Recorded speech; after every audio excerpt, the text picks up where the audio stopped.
All right, we are rolling. Hello, everybody. My name is Andrew Hill, and I'm the president of the San Antonio chapter of the Fulbright Association.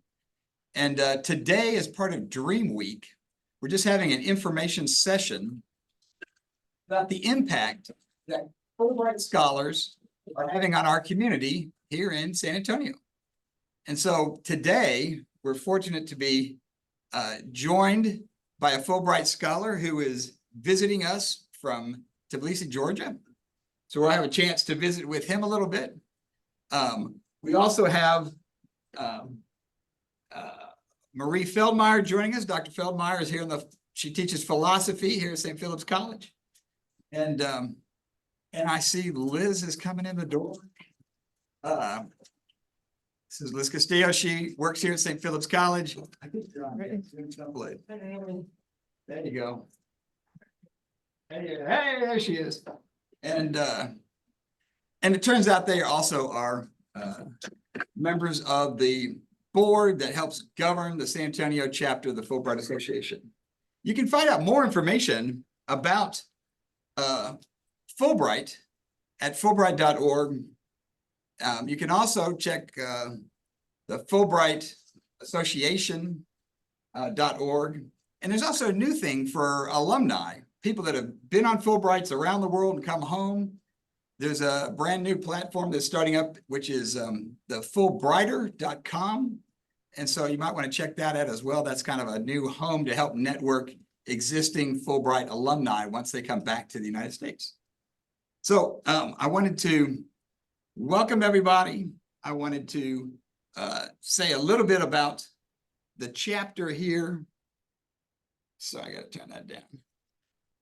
There we go. And then have a quick conversation with Vladimir. We're going to ask him a couple of quick questions. So again, I'm Andy Hill. I've been part of Fulbright for the last 8 or 9 years now. And we've had a strong chapter with a lot of great leadership out of the University of the Incarnate Word. And Dr. Burr and then Dr. Gwynn were the presidents of the chapter for a long time at Incarnate Word, did a fantastic job. I appreciate the confidence and kind of now expanding this out and having a larger role for me, but also for St. Philip's College, which is a public community college here on the east side of San Antonio. We're a historically Black college and also a Hispanic serving institution. And we're going to have a lot of events this spring, starting here, but also with some of our sister institutions around town at San Antonio College, at St. Mary's University. And there'll be a list of all of the events all the way up through May, when we'll have a chance to have a live watch party for the annual Fulbright Prize, which this year is going to someone you may have heard of, Matt Damon. He's apparently an actor, but also an activist who's very involved with providing clean water in a lot of parts of the world where it's difficult to get that. So they're going to be recognizing his contributions to help support and organize clean water relief pieces. Oh, here comes Eric Castillo, friend of ours from the district. All right. In the San Antonio. We're in the same event. Same event. There you go. Like I mentioned, it turns out that St. Philip's has been actively involved with the Fulbright program over the last several years as we brought visiting Fulbright scholars and residents here to our campus at St. Philip's. And we started this in 2016 when we were blessed to have Richard and Yvonne Naylor come from the United Kingdom from a peace center there called Corrymeela. They were able to come and help connect with the San Antonio Peace Center, with our classes and our students. That had a big impact on our campus. They also were very active in the community. And that's part of the theme of today, which is talking about how Fulbright reaches out and impacts San Antonio and the larger community. So Richard and Yvonne were able to do that starting in 2016. And then in 2019, we had a chance to have work with Derek Wilson. He's a scholar at the University of Ulster, but also a connection to Corrymeela, the Peace Center I mentioned. It turns out he is a long-term volunteer like the Naylors. He and his wife Dot were volunteers there for over 40 years when they came to join us here at St. Philip's.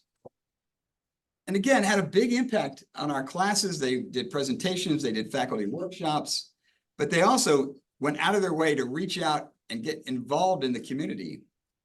Dot did work with the San Antonio immigrant program at the bus station, welcoming new immigrants into the United States. And Derek did all kinds of things. He reached out and did lectures. He did training. He he was a pretty active force. In fact, he helped organize a connection with the San Antonio Rotary Club and the World Affairs Council. And again, those community partners were able to help us do things like raise money for scholarships to take our students to Northern Ireland, to the Peace Center there. So again, there's lots of connections, lots of ways people in the community can connect with Fulbright and with the local colleges and universities here in town.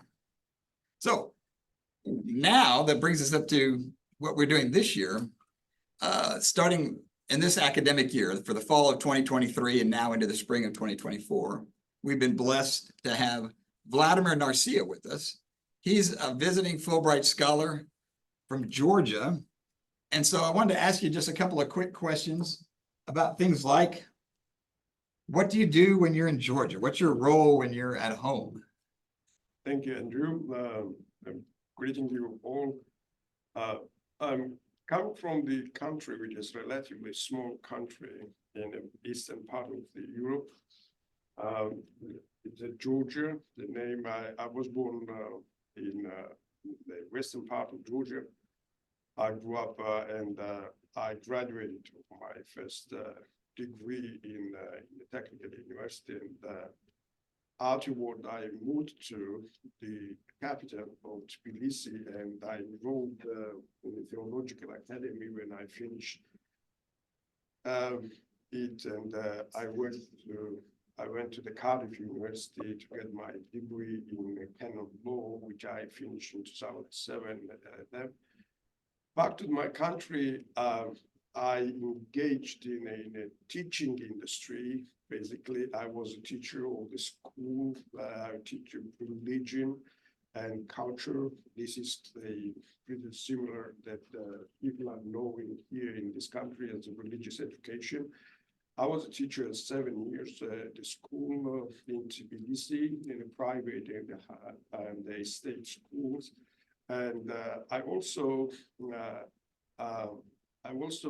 the professor of the Georgian American University for 12 years. I worked from 2009, 2021, and I am also the professor of the religion and politics and the head of the canon law center at the Ilia State University, which is a state-based university in Tbilisi.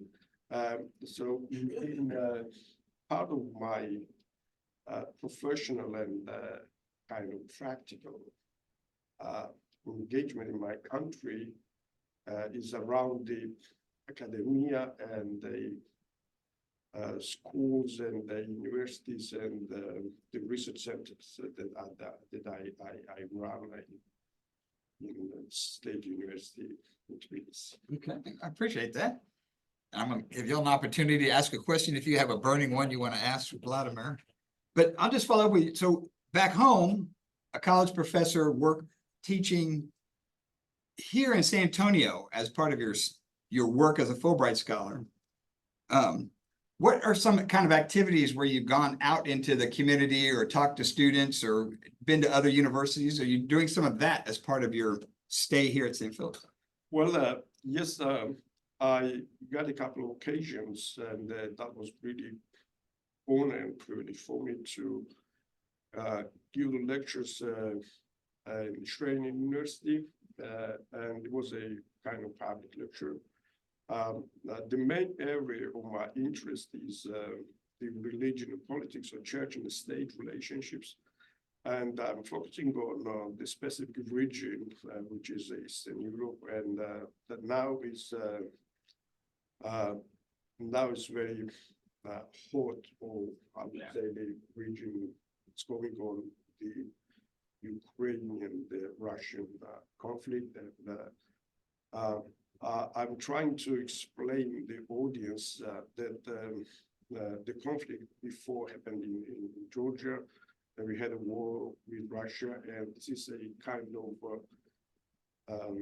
continuation of the Russian vision to be a leader of the region again, and to rebuild the Soviet Union, and that is a vision of the Russian President Vladimir Putin, and that is the main area that I'm talking about, that I'm part of and it's my privilege that the Fulbright project shared my offices here at St. Philip's College and also the Nostra Sista College with the Peace Center.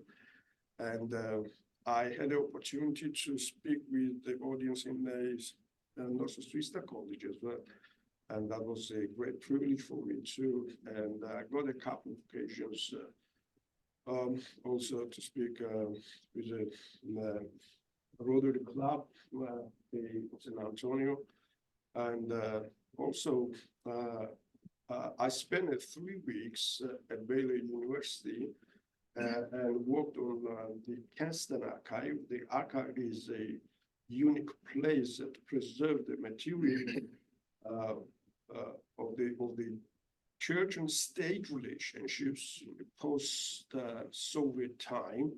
And particularly the importance for me is the Georgian archive, which is quite unique, and it preserves the information about Georgian Orthodox Church and the government of Georgia at that time. So that is the main activities and professional activities that I'm doing here at the Fulbright. So your work in the Keston Archive at Baylor University explains why you're wearing a Baylor University jacket yeah. today. Okay. Yeah. I noticed that too. He's working at St. Philip's College in the Northwest Vista College at the Peace Center, but he's wearing a Baylor jacket. Oh, yeah, I'm sorry, but Well, do you have a question you would like to ask Vladimir? Well, we've got him here.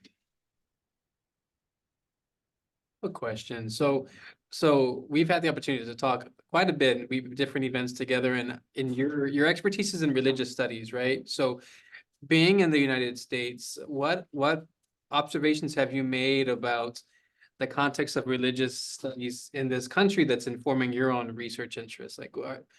I thank you. That's an amazing point of view, because what we need the post-Soviet countries to learn from the United States is a kind of concept of separation of the church and state, religion and politics. So this is not a theoretically new for the Georgian Orthodox Church and the state, but practically, yes, we got a problem. And the main point that I have in my research is to find out the possibility how the model of the church and state's operation could be the transform to the country. Yeah, that's the part. Anything you want to throw in? All right. I do want to also ask a couple of things just about your experience here in the United States. I know you come from Georgia. It took, I think it was 27 hours to fly here. It's a long way. It's halfway around the world. What do you miss most about home, and what do you like best about what you found here in Texas? Well, it is most holy place probably in the world is a family. So I really miss my family. Sure. My 4-year-old daughter, Phoebe, and my wife, and also my big family. But I think this really big blessing from God that I have the connection with the community here in San Antonio, including St. Philip's College, and well, I should say the best friend of mine, Andrew Hill, and many others and families that I kind of power for me to understand that this is a family feeling when I'm just touching up the friendship and sometimes or probably quite often, I have opportunity to visit Andrew's family and spend the time with them. And I really appreciate this opportunity, and I really appreciate the friendship that I have here in this community and the St. Philip's College and all the people that I have a connection. I'm going to give some of the folks that are watching online an opportunity to ask a question. If there's something you would like to ask Vladimir, feel free to jump in. While you're thinking of that, I'll just point out that this is I think the camera, oh, it was working, or there it goes, okay. Well, maybe it's not, okay. But I was gonna point out that it's a DreamWeek event. And we do appreciate Show and our partners who put together such a great program with DreamWeek this year. It's more than a week. We've expanded to almost a full month of activities, events. It's a wonderful community program that we do every year. But at this point, is there anybody online that would like to ask a question? Yes, Julie, go ahead, jump in. Hello, Vladimir. Good to see you again. Yeah, good. The question I would ask is to have you expand a little bit on some of the religions that you may have been able to had experience with here in the United States, and how they may be similar or differ from things that you have back home. That's a very good question. Thank you, Julie. I have to start my answer from the point of view that I have very good connection with the Catholic diocese and the Catholic Church here. That's the first point, because the second point is that I find out the Greek Orthodox Church and the community here in San Antonio. But why I put this as a first, the Catholic Church, is that I have very close links with the Catholic community in my life because I spent a couple of years, even part of the Europe. I was the fellow of Russellberry Foundation, which is based on the Rome, and I have very good connection with the Catholic Church. So I find out here the Catholic community, and actually I met the Bishop of San Antonio, Archbishop of the San Antonio Catholic Church yesterday, and we had a lovely conversation, and he's so warm person and so friendly and humble and well, inspired me a lot.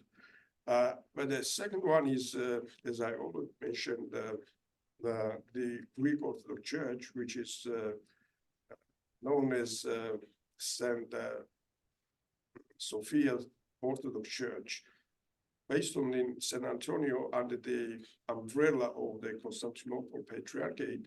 And this is a lovely community, and I regularly, almost every week, attend the liturgy at the church, and I had the opportunity to meet and talk closely with the priest, who is the leader of the community, the Father Thomas, and I got a privilege that offered to give some classes on the Sunday schools that is based on the church, and they have quite big number of the students at the age of 10 to 18. That's mostly teenagers, and that is great privilege for me because as I already mentioned, I spent a couple of years in Georgia in a school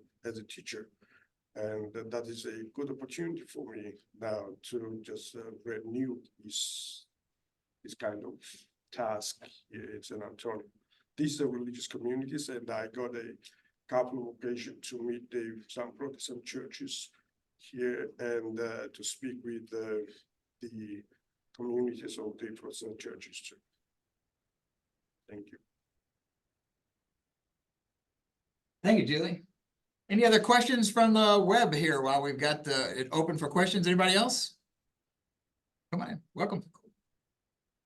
Yeah, Vladimir, I met you at the Sunday event and at the faith sharing group. And I thought about how was that event where all these different faith expressions were coming together with a goal of wanting to get to know one another? How would that compare to any kind of experience you might have had in Georgia with those who are interested in deepening their own faith journeys? How would you compare that? Thank you.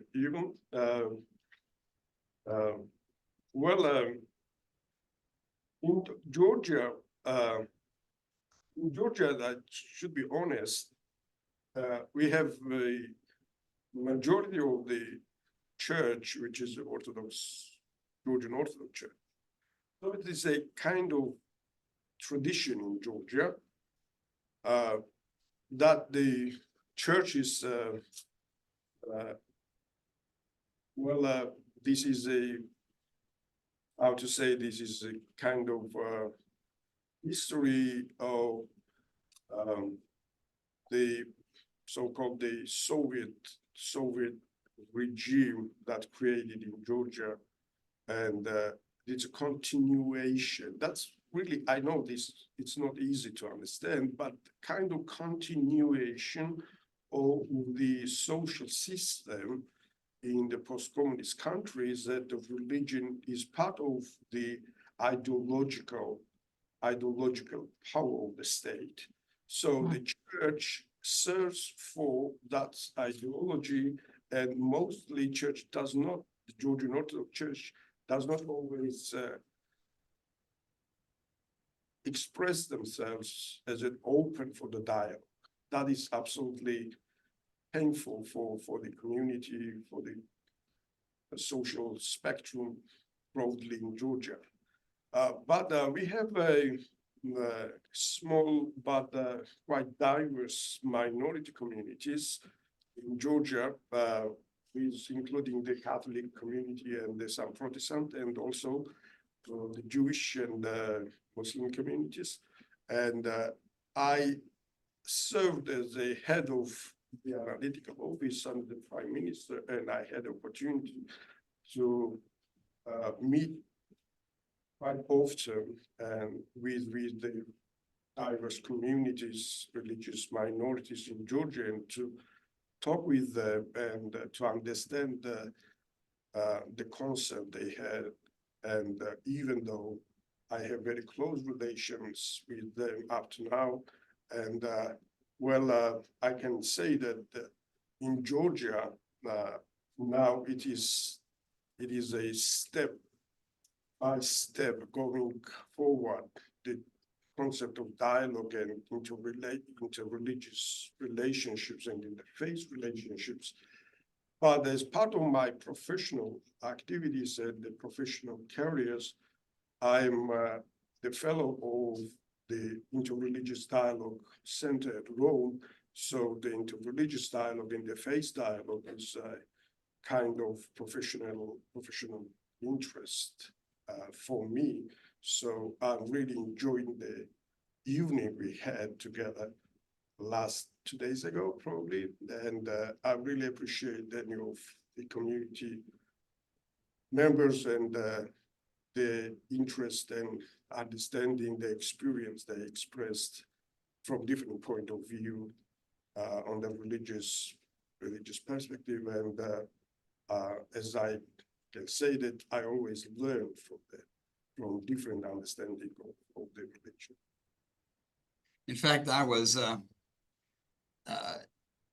Vladimir invited me to tag along with him when he went to the ecumenical prayer service at the Oblate School of Theology. And he said, no, you should come, it'll be fun. And I said, okay. So I didn't realize that two things, one of which is it meant we'd be having breakfast with myself and Vladimir, and then the Roman Catholic Bishop of San Antonio and the Lutheran Bishop of San Antonio. And it was just like the four of us at a table, which was nice and it was interesting, but it was also a reminder to me, and this is the second thing, about they invited him because he brings this unique perspective as a member of the Georgian Orthodox Church. And they were saying this adds quite a bit to the ecumenical prayer service and to the conversation.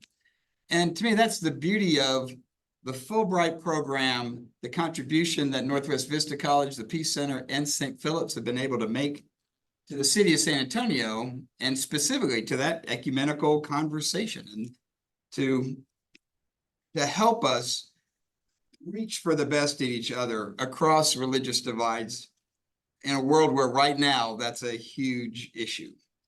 And that's why I know he's been welcomed and appreciated at the San Antonio Peace Center, given the larger world context.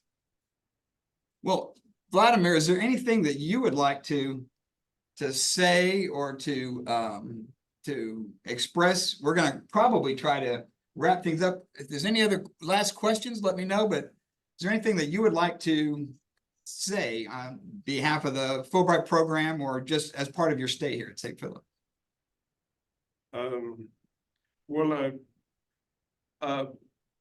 As much as I know, the Fulbright scholars in different parts of the United States are quite active. Like you're going to meet some of them, aren't you? Yeah, and I really appreciate this. But to be honest, I did not expect that my program, will be so interestingly busy for Interestingly busy. I like that. And the Andrew Hill is making this interest movement of the project, and I would say that this is something he deserves the thanks and special thanks for this. Thank you, Andrew. And I really enjoyed my project, and well, I have the opportunity to speak with the quite big audience I would expect in Baylor in February to just explain my point of view about my findings that I got in Casting Archive. So all these and other part of my projects supported by Andrew. He's very active, and thank you so much, and thank you guys, and I really appreciate the Northwest Vista College and Peace Center, and I should mention that the guys are so much interesting from the point of view what they are doing, and I really appreciate Castello for your job in the world, and please accept my thanks to Dr. Vidalia Macarci as well, the other staff. Thank you so much. Thank you. All right. Well, thank you all for joining us via Zoom. I appreciate that. Thanks for the people that are here. We do have lunch, so for the people that are here, we're gonna have something to eat now. But thanks to everyone who zoomed in and was able to join us online. Thanks to Vladimir, our visiting Fulbright Scholar in residence. And for the people, again, that were here, not only get lunch, but we're also gonna give you a Fulbright Association pin for coming and being here in person. But that's going to wrap it up for today. And again, if you have further interest in Fulbright, please explore the Fulbright websites, both for the Fulbright Association, but also the Fulbright Scholar Program, all of which is available and lots of detail about upcoming events. All right, so take care. Appreciate it. Thank you. Thank you. Stop.